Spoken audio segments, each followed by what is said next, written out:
Bismillahirrahmanirrahim. Honorable subscribers throughout the world, my friends, followers,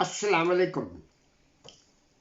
I am Abdul Mannan Darwish, ex-Director of Special Education, again speaking to you from Kasre Darwish, Islamabad. Welcome once again. How are you?